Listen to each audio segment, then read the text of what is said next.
vais introduire la session 1, la session technique, sur, comme on a dit, la première partie de la thématique, à savoir les matériaux éco-responsables. Donc je vais inviter tout de suite à la barre Sibin Yahya, sous vos applaudissements. Sibin Yahya est un vieux routier de l'environnement, hein, et je pense qu'il va nous faire un joli topo sur l'efficacité énergétique. Donc Sibin Yahya a rejoint le ministère depuis pratiquement le début de sa carrière, et puis il a roulé sa bosse. Il était parmi les artisans de la charte sur le développement durable. Et donc depuis 2017, il avait pris la responsabilité de secrétaire général du département du développement durable, avant de rejoindre maintenant, de prendre la tête de l'AMI, l'Agence marocaine de l'efficacité énergétique. Donc Sibin Yahya, je te laisse le pupitre pour faire ton intervention. Tfaddal. Marhaba. صباح الخير عليكم والسلام عليكم. أنا أولا جد سعيد باش نكون معكم في هذا اللقاء المبارك ديال هذا الصباح، وكانت مناسبة باش نلتقي واحد المجموعة ديال الزملاء والأصدقاء اللي ما شفتهمش هذه مدة. دونك هذا اللقاء إن شاء الله يكون فيه جو عظيم ديال صلة الرحم واحد المجموعة ديال الزملاء والأصدقاء. Moi, je vais aborder la question par l'aspect énergétique. Et l'énergie est un élément important. Vous savez que c'est ce qui irrigue toute l'économie, toutes les productions, toutes les transformations. Mais je voudrais d'abord rappeler une chose qui paraît évidente. Un très ancien, très vieux concept, qui est celui de l'économie, de la maîtrise de l'énergie et de l'efficacité énergétique. Enfin, l'efficacité énergétique, c'est un concept un peu plus récent, mais en fait, c'est ce qu'on appelait il y a 20 ans, il y a un peu plus même, il y a 40 ans, depuis les années 80, la maîtrise de l'énergie. Alors, la maîtrise de l'énergie, c'est une action sans regret. J'ai entendu tout à l'heure parler de changement climatique, des émissions de CO2 qui est liée à la consommation d'énergie. Mais même s'il n'y avait pas ça, il faudrait faire des économies. Donc c'est véritablement une action sans regret qui est bénéfique pour tout le monde. Bénéfique pour les budgets de l'État, bénéfique pour le budget des ménages, bénéfique pour les entreprises, quand on fait de l'économie. Et puis une énergie économisée, c'est la meilleure énergie. Et en plus, elle est propre. Donc c'est une lapalissade, mais je crois qu'il est important de le rappeler, parce que dans l'action au quotidien, dans la réalité, ce n'est pas si évident que ça. Pour les consommateurs, quels qu'ils soient, ménages, industriels, dans le tertiaire, etc. Rappelez également qu'au niveau mondial, l'efficacité énergétique est maintenant reconnue comme un pilier de la transition. La transition énergétique, ce n'est pas seulement mettre en place des énergies renouvelables, c'est important, bien sûr, mais également l'efficacité énergétique. Et cette action sur l'efficacité énergétique est aussi une action bénéfique pour l'action climatique. Cela a été rappelé tout à l'heure par les différentes interventions que nous avons entendues. Alors, il y a un point d'inflexion majeur qui s'est produit sur cette question d'efficacité énergétique à la COP28 de Dubaï. Puisque là, la communauté internationale, ou ce qu'il est convenu d'appeler la communauté internationale, ont convenu de fixer des objectifs à l'efficacité énergétique. Comme pour les énergies renouvelables, l'objectif était de tripler les capacités installées d'ici à 2030. Pour l'efficacité énergétique, c'est doubler d'ici à 2030 le taux de progression. Ça, c'est l'objectif mondial. Alors, il a été également reconnu à cette COP du climat importante que l'efficacité énergétique pourrait contribuer jusqu'à 30% à la décarbonation de toute l'économie. Donc ce n'est pas rien. Alors ça étant dit, qu'en est-il du secteur du bâtiment, en général et en particulier chez nous? Alors, le secteur du bâtiment, il y a bien entendu, vous parlez de l'acte de construire, c'est tout un process, mais quand le bâtiment est là, est construit, il y a des éléments passifs et actifs qui doivent se comporter convenablement avec la consommation d'énergie, pour parler de manière un peu simple. D'abord, il y a ce qu'on a constaté, c'est que dans les 4 secteurs décomposés dans notre bilan énergétique national, à savoir l'industrie, bâtiment et éclairage public, agriculture et transport. C'est comme ça que c'est découpé dans notre bilan énergétique national. Le premier secteur était, jusqu'à il y a 2 ans, le secteur du transport.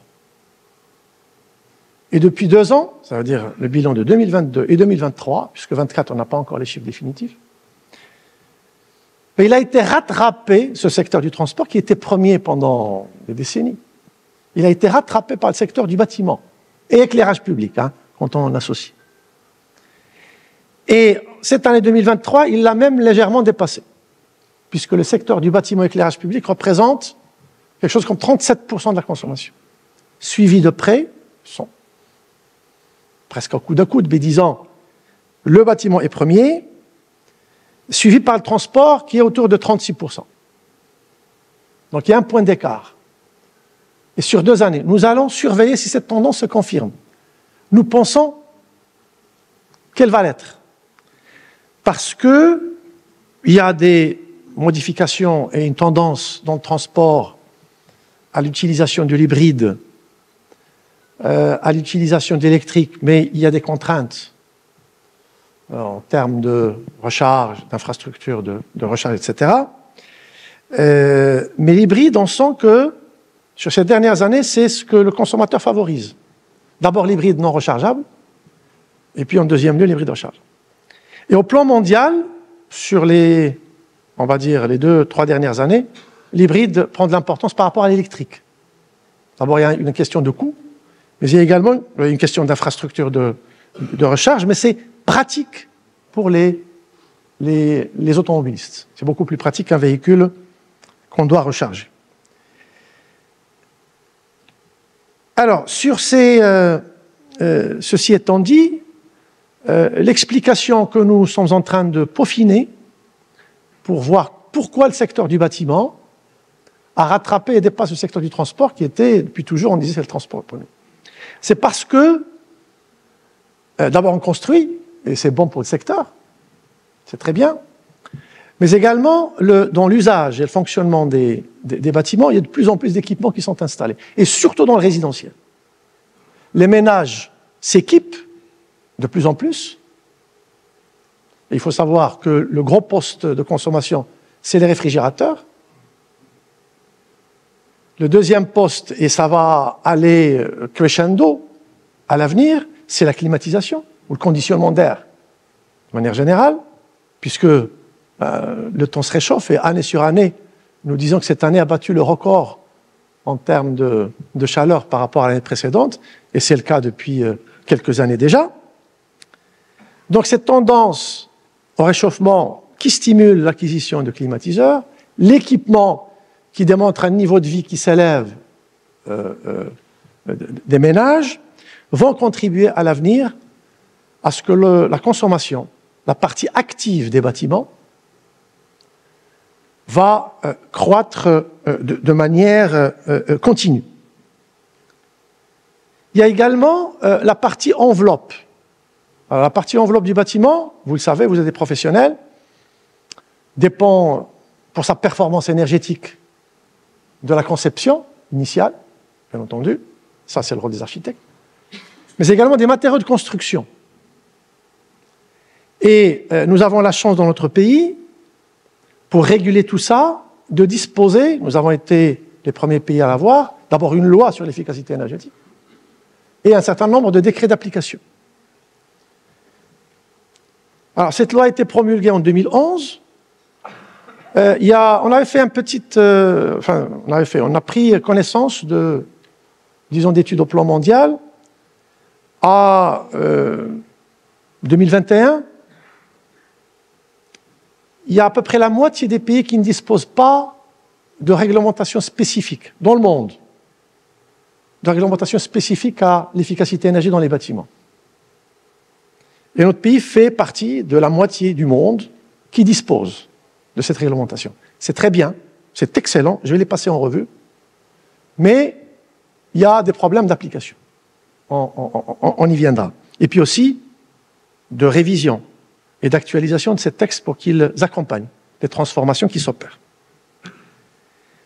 Donc nous avons pour le bâtiment, et vous le savez, c'est la réglementation thermique de la construction au Maroc. C'est un décret adossé au règlement général de construction,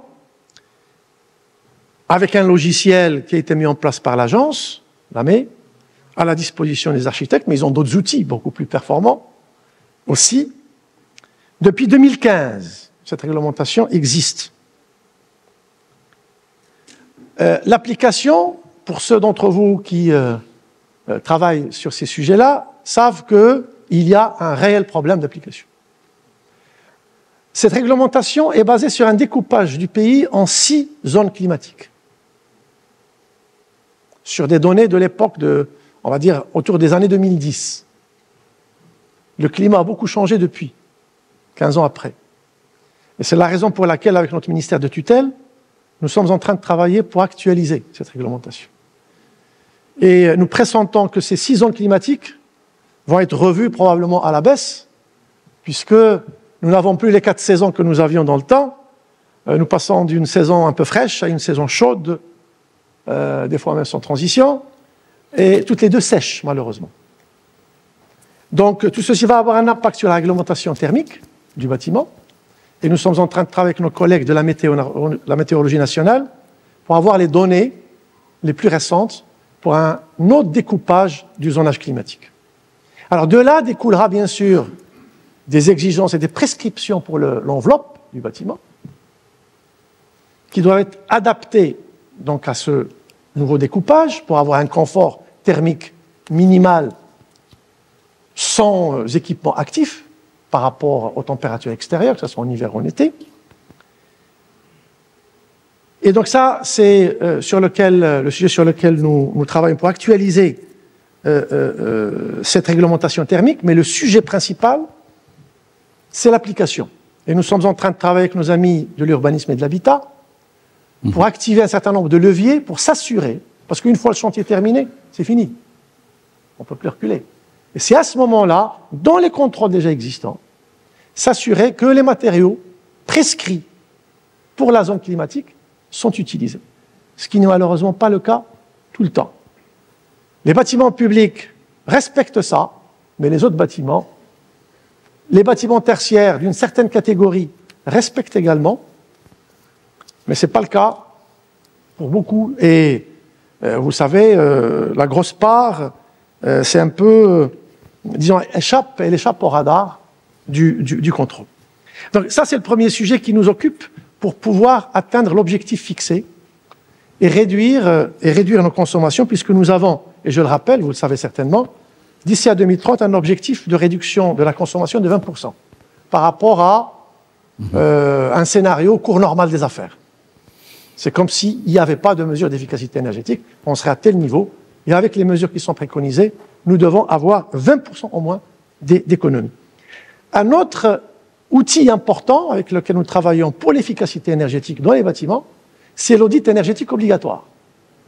Alors c'est aussi un texte qui a été promulgué en 2020, il a tardé à mettre en place, vous savez, il y a des concertations de départements ministériels qui prennent des fois du temps, nous sommes assez longs, il faut le reconnaître, pour la promulgation de ces dispositifs réglementaires importants pour modifier le comportement des acteurs. Alors, ce qui est fixé pour le bâtiment, c'est au-delà de 500 TEP, ton équivalent pétrole, le consommateur doit réaliser un audit énergétique obligatoire. Donc ça fait un appel d'air pour la consultance, pour les organismes d'audit agréés. Ce que nous avons fait avec le ministère, nous avons également travaillé sur une réduction de ces seuils. Ces seuils ont été fixés il y a quelques années sur des données anciennes, avec l'évolution des technologies, des matériaux de construction, de la nécessité d'économiser davantage que dans le passé, ces seuils ont été revus à la baisse pour le bâtiment, mais également pour l'industrie. Mais le sujet qui nous occupe aujourd'hui, c'est le bâtiment. Donc il y a une proposition, un seuil qui a été proposé au ministère par l'AME, sur la base d'une étude que nous avons menée, et donc le travail est en cours pour amender ce décret sur les audits énergétiques obligatoires. Alors il y a un autre outil important pour réduire la consommation énergétique des bâtiments, c'est les équipements actifs. Je l'ai dit tout à l'heure, c'est tout ce qui est ventilation, chauffage, refroidissement, équipements électriques, etc. Et sur ça, c'est ce qu'on appelle les MEPS, les Minimum Energy Performance Standards. Nous avons un décret qui a été promulgué en 2021. On aurait souhaité l'avoir beaucoup plus tôt, mais bon, en 2021, et qui a donné par la suite naissance à des arrêtés, dont 3 importants ont été promulgués en novembre dernier, novembre de l'année dernière, en 2024. Alors, ces arrêtés fixent des standards de performance minimaux pour un certain nombre d'équipements, comme les climatiseurs, par exemple, et ça permettra de nettoyer le marché d'équipements qui ne sont plus conformes, pour les réfrigérateurs, et nous sommes en train de préparer, ce n'est pas encore promulgué, pour l'éclairage.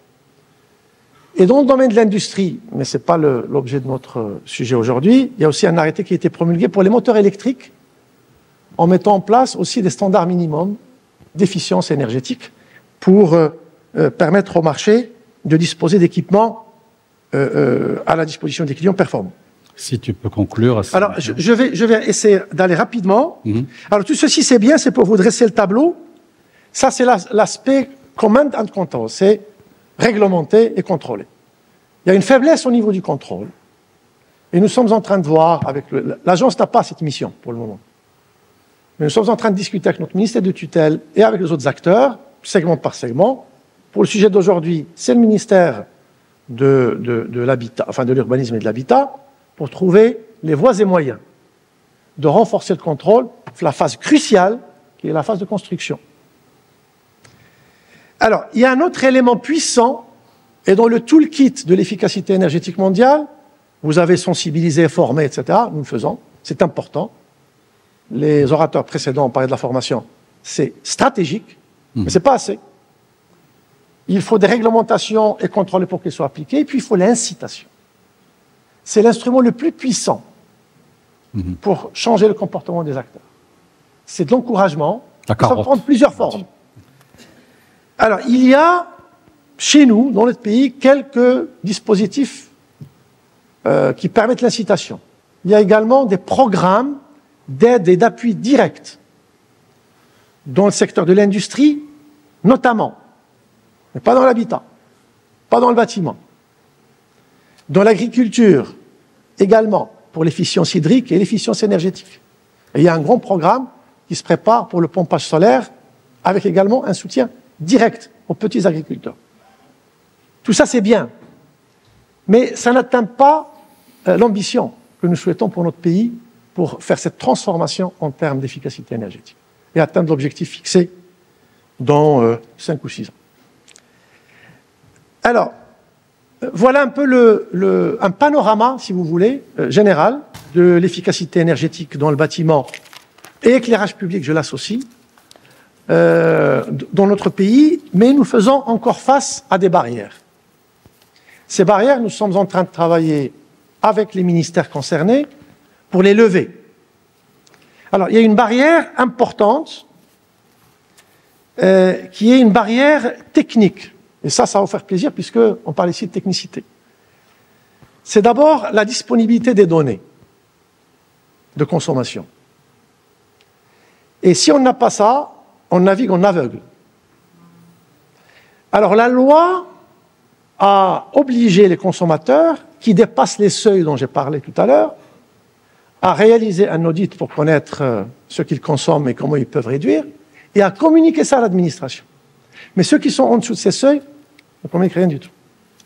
Et quand vous regardez la cible qui est dans ces seuils, ça représente une petite partie. C'est la raison pour laquelle nous avons commencé ce travail et que nous avons proposé au ministère de baisser les seuils pour élargir la base. Mais, alors, 30 secondes. Alors, barrière technique, l'accès à la donnée.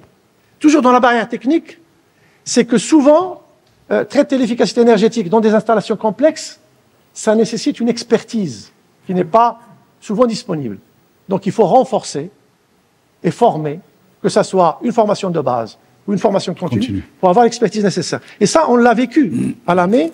On avait lancé des appels d'offres pour des études et nous avons, il y a véritablement, ça devient une denrée rare, une expertise sur ces questions énergétiques.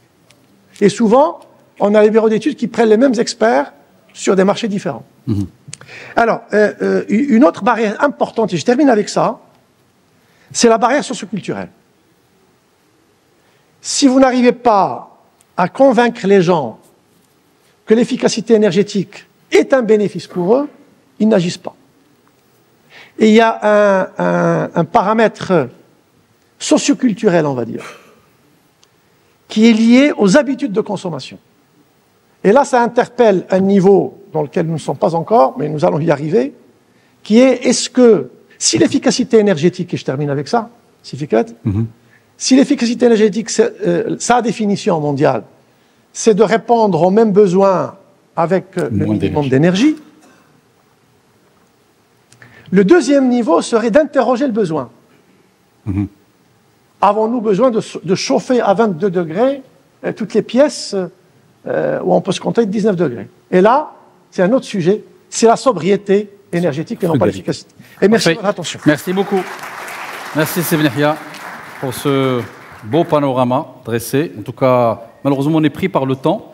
Je vais être moins indulgent avec les intervenants qui suivent. C'est toujours la primeur qui est donnée au premier intervenant. On est plus souple.